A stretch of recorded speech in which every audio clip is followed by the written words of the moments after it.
Good morning. Thank you for joining me today.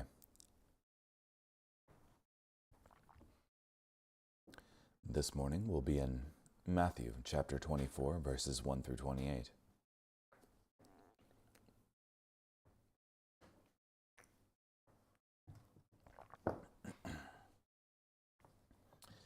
Now, as Jesus was going out of the temple courts and walking away, his disciples came to show him the temple buildings. And he said to them, "Do you see all these things? I tell you the truth, not one stone will be left on another, all will be torn down."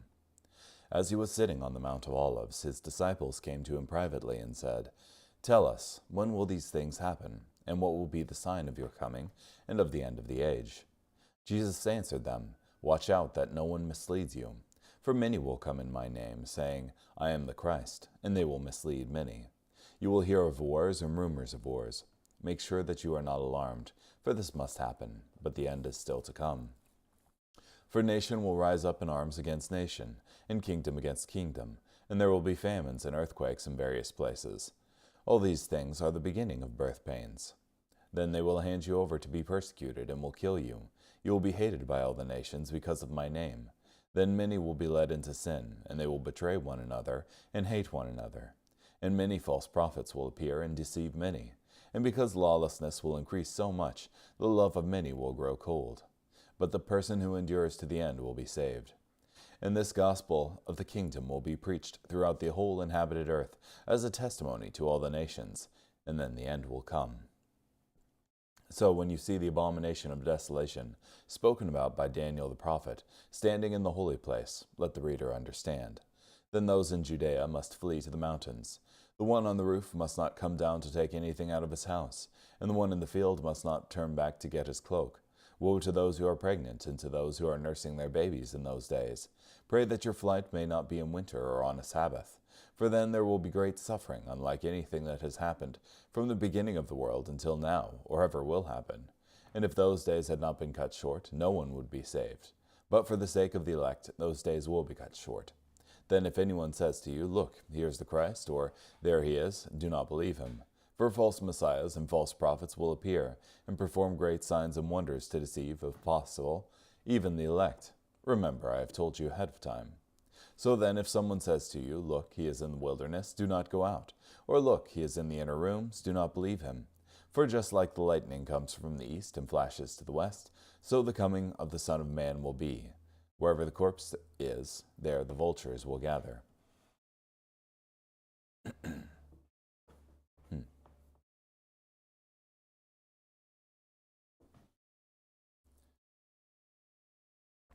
Yeah, I think it's in Luke where you have the disciples being like, "Oh, look at these great buildings." And Jesus says to them, "I tell you the truth, not one stone will be left on another, all will be torn down."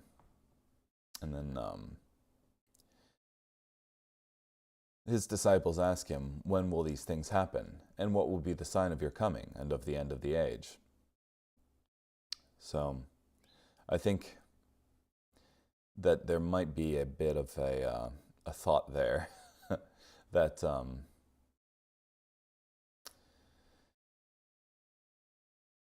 that these buildings will be torn down at the end of the age.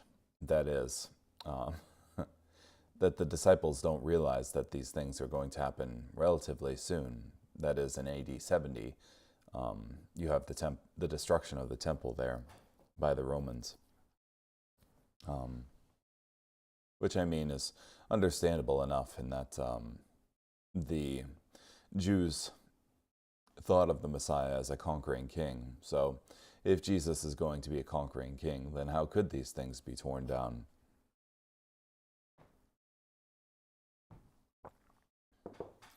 But he came as a suffering servant, and in so conquered death.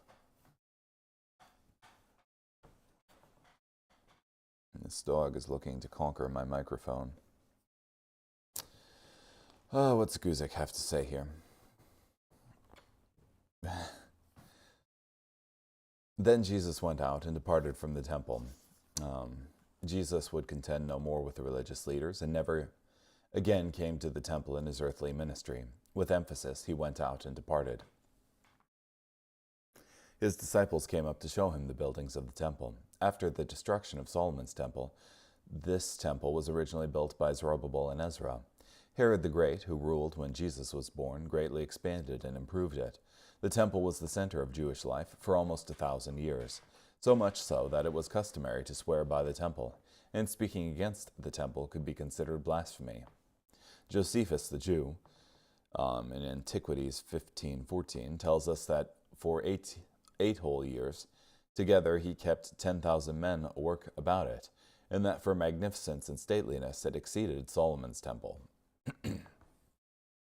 After Herod's work, the temple was huge, nearly 500 yards or meters long and 400 yards or meters wide.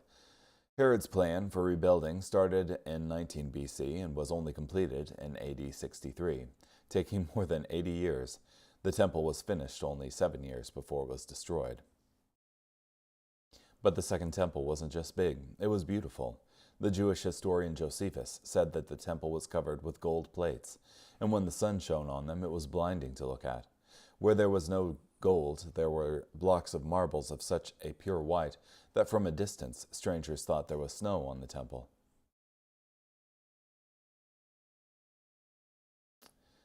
Not one stone shall be left there upon another. Some 40 years after Jesus said this, there was a widespread Jewish revolution against the Romans in Palestine, and they enjoyed many early successes. But ultimately, Roman soldiers crushed the rebels. In AD 70, Jerusalem was leveled, including the temple, just as Jesus said would happen.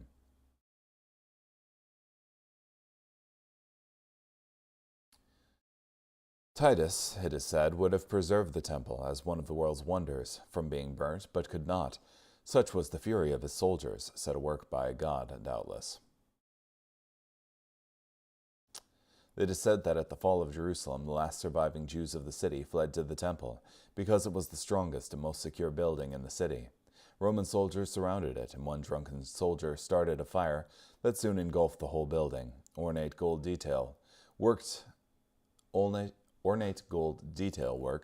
in the roof melted down in the cracks between the stone walls of the temple, and to retrieve the gold, the Roman commander ordered that the temple be dismantled stone by stone.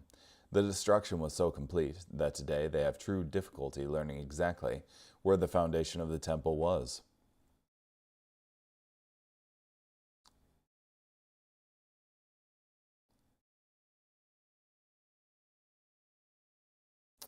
When will these things be? Jesus said the temple would be completely destroyed. It was logical that the disciples wanted to know when it would happen. Jesus will speak to this question, but only in the context of answering their next two questions. And what will be the sign of your coming and the end of the age? The disciples probably thought they asked only one question. In their minds, the destruction of the temple and the end of the age were probably connected. But really, they asked two questions. Some say three. And the second question is answered in the remainder of the chapter.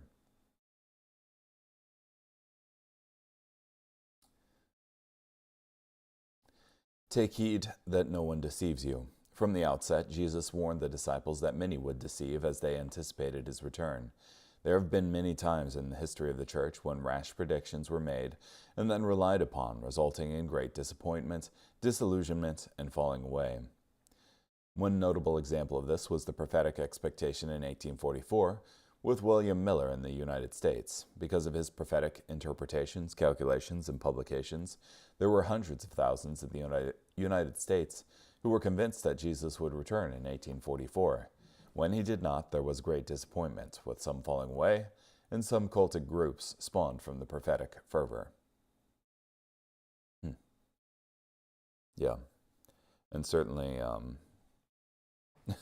there's been no stop to those who prophesied Jesus' return. Probably for every year in the calendar, there's been reasons as to why Jesus should come back on that particular year or day.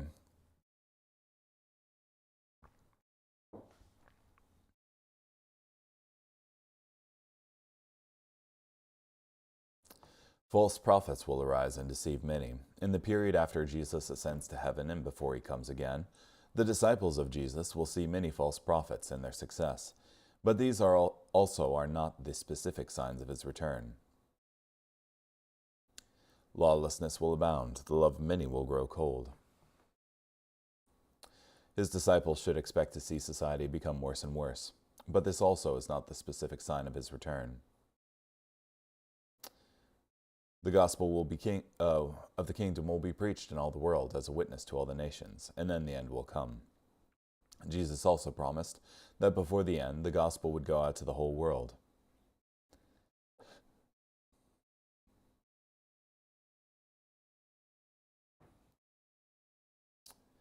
Therefore, when you see the abomination of desolation spoken of by Daniel the prophet standing in the holy place, essentially the abomination of desolation speaks of the ultimate desecration of a Jewish temple, the establishment of an idolatrous image in the holy place itself, which will inevitably result in the judgment of God.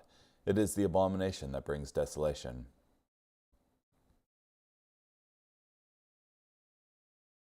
In the vocabulary of Judaism of that time, an abomination was an especially offensive form of idolatry. Jesus described a gross form of idolatry standing in the holy place that brings with it great destruction.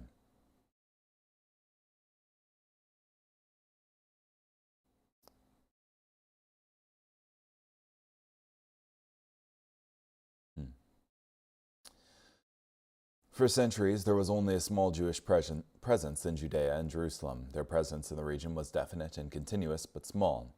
It was unthinkable that this weak Jewish presence could rebuild a temple. Therefore, the fulfillment of this prophecy was highly unlikely, until Israel was gathered again as a nation in 1948. The restoration of a nation that the world has not seen for some 2,000 years is a remarkable event in the fulfillment and future fulfillment of prophecy. Those who believe that the events of Matthew 24 were all, or mostly all, fulfilled in AD 70 have a difficulty here. There's no good evidence at all that what they believe was the abomination of desolation, the Roman armies or their ensigns, were ever set up as idolatrous images in the holy place of the temple. Instead, the temple was destroyed before the Romans entered.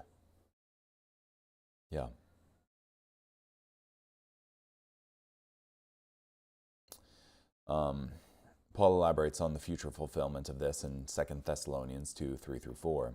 That day will not come unless the falling away comes first, and the man of sin is revealed, the son of perdition, who opposes and exalts himself above all that is called God, or that is worshipped, so that he sits as God in the temple of God, showing himself that he is God.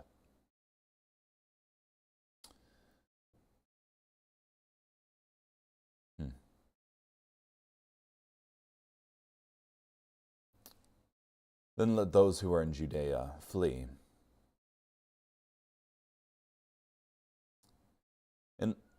In light of the broader context in this chapter, these words of Jesus should be understood as having primary application to those who see the abomination of desolation in the very last days, during the Great Tribulation, events that are yet to occur. Yet there is no doubt that in some ways, the catastrophe that came upon Judea, and especially Jerusalem in AD 70, was a prefiguring of that future event, an imperfect foreshadow of the ultimate fulfillment. For this reason, virtually all the Christians fled Jerusalem and Judea in the years leading up to AD 70, when the Roman armies arrived in the area intent on putting down the Jewish rebellion in the Roman province of Palestine. There is reasonably good tradition that Christians abandoned the city, perhaps in AD 68, about halfway through the siege. Eusebius and Epiphanius say that at this juncture, after Cestius Gallus had raised the siege, and Vespasian was approaching with his army, all who believed in Christ left Jerusalem and fled to Pella, and other places beyond the river Jordan, and so they all marvelously escaped the general shipwreck of their country. Not one of them perished. Sadly, that was not what the Jewish people did. Jesus' advice was that when that day came, men ought to flee to the mountains. They did not. They crammed themselves into the city and into the walls of Jerusalem from all over the country. And that very folly multiplied the grim horror of the famine and of the siege 100-fold.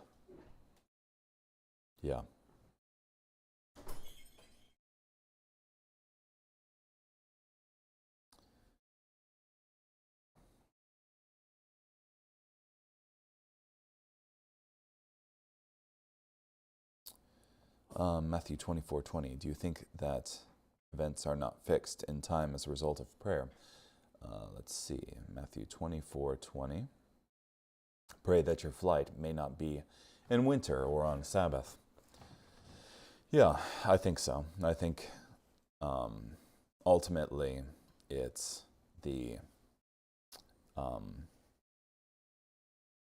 purview of the Father of when things are to happen, and God has given this outlet of prayer that allow us to influence the course of events because it's God who's influencing them. So I think ultimately God takes into account our prayers when with these things, and that yes, our prayers do influence the course of human history.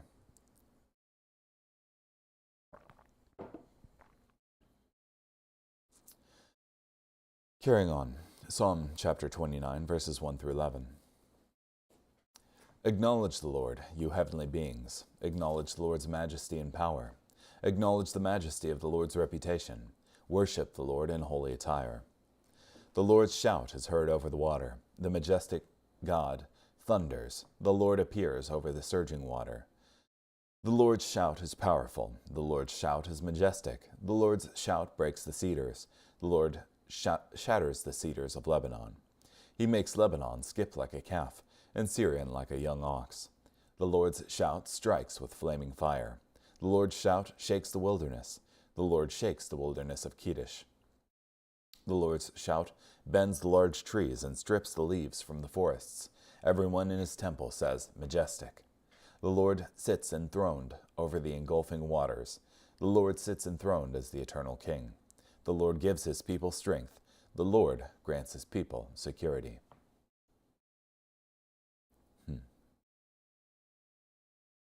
The greatness of God's power.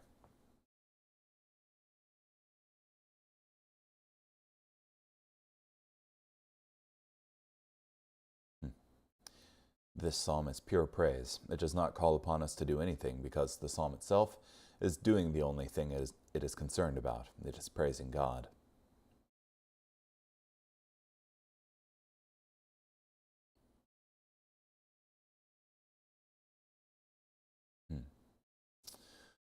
And finally, Proverbs chapter 7, verses 6 through 23.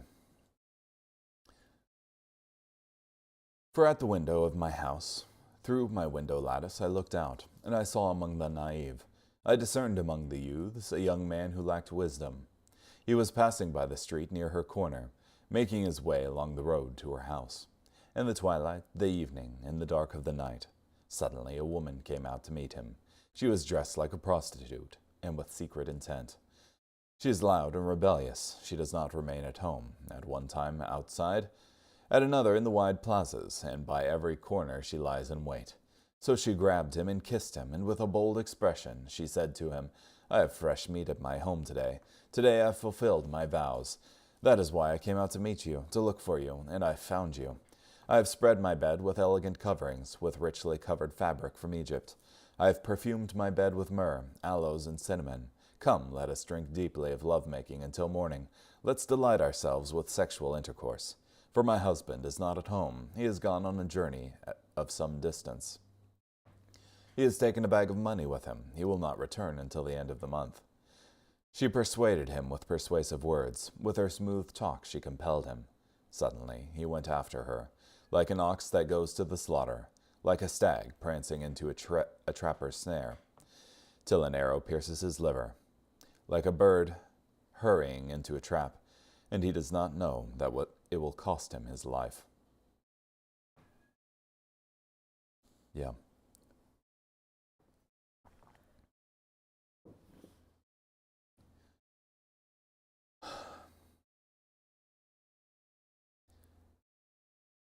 Yeah, a good picture of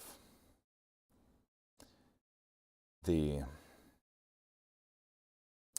temptation, the gullibility of the one who naively desires this pleasure of the sin involved, of the man ultimately being destroyed by his decisions.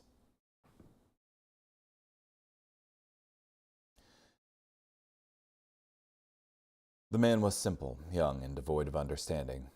As in Proverbs 1:4 and 1:22, this isn't stupidity, but inexperience and gullibility. The simple are uneducated in the ways of wisdom and need instruction.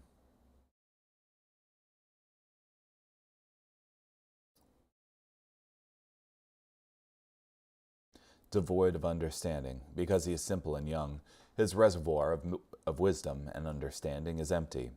He is the one who must, at all costs, get wisdom. He took the path to her house. With his lack of wisdom and experience, this man was an easy target for the immoral woman. Under the cover of the black and dark night, he was foolish enough to pass along her street, then foolish enough to go near her corner. Soon he took the path to her house. Given those conditions, it isn't difficult to finish the story. We know how it ends when someone positively pursues temptation in this manner. As part of the disciples' prayer, we are to pray, "Do not lead us into temptation." This one leads himself into temptation with sad and familiar results.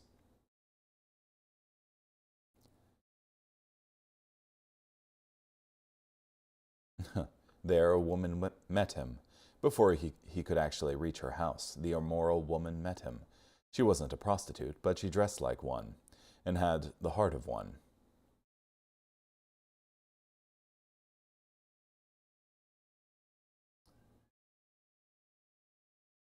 She was loud and rebellious. If the simple man cared to notice, this was not a woman of good and dignified character.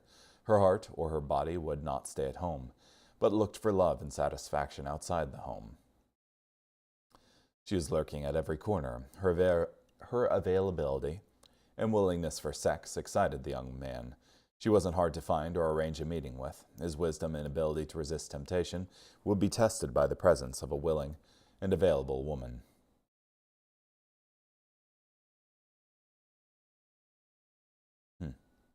When it comes to sexual purity, some people are outwardly pure because they have lacked, in their perception, low-risk opportunities.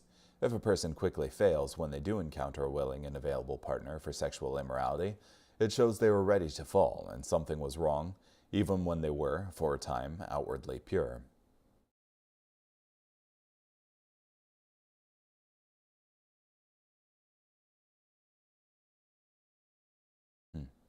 I have peace offerings with me. The sexually immoral woman Solomon described was not against religion, just against the moral code of the God of Abraham, Isaac, and Jacob. She favored a God who would receive her peace offerings, while she lived as she pleased when it came to her sexual desires.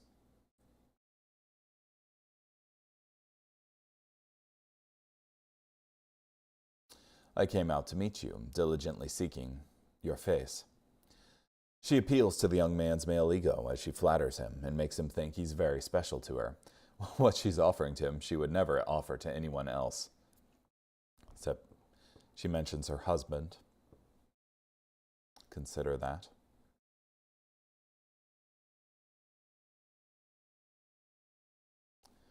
Let us take our fill of love until morning. Her invitations become more and more explicit, though still clouded in the misused word love.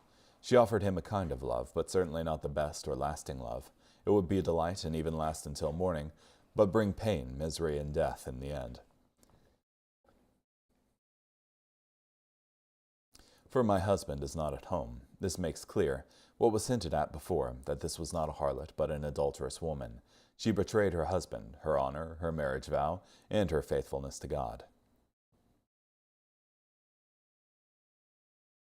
She was careful to refer to her husband in ways that would not awaken the conscience of her target. She did not give her husband a name, and she represents my husband by the man, not by my husband.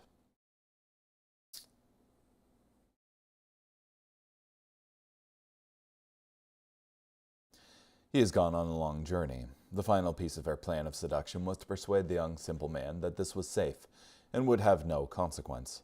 Many people are willing to commit sexual immorality when they feel there is little or no risk of being discovered. showing that their commitment to purity is rooted in external motivations, not internal motivations.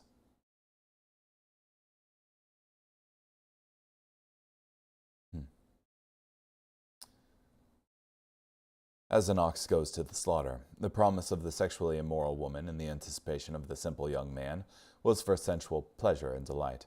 What was really waiting for him was slaughter. He was like an animal ripe for sacrifice, or like a fool for the correction of the stocks. As the ox goes to the slaughter, unconscious of his fate, perhaps dreaming of rich pasture, or as a fool goes to the stock, careless and unfeeling, so does this poor deluded victim rush on with pitiable mirth or indifference.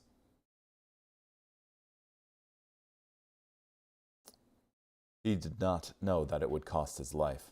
The simple young man chose to only see and anticipate the sensual excitement and pleasure waiting for him with a sexually immoral woman. He did not reckon on the cost involved, or suppose that the only cost came from being discovered.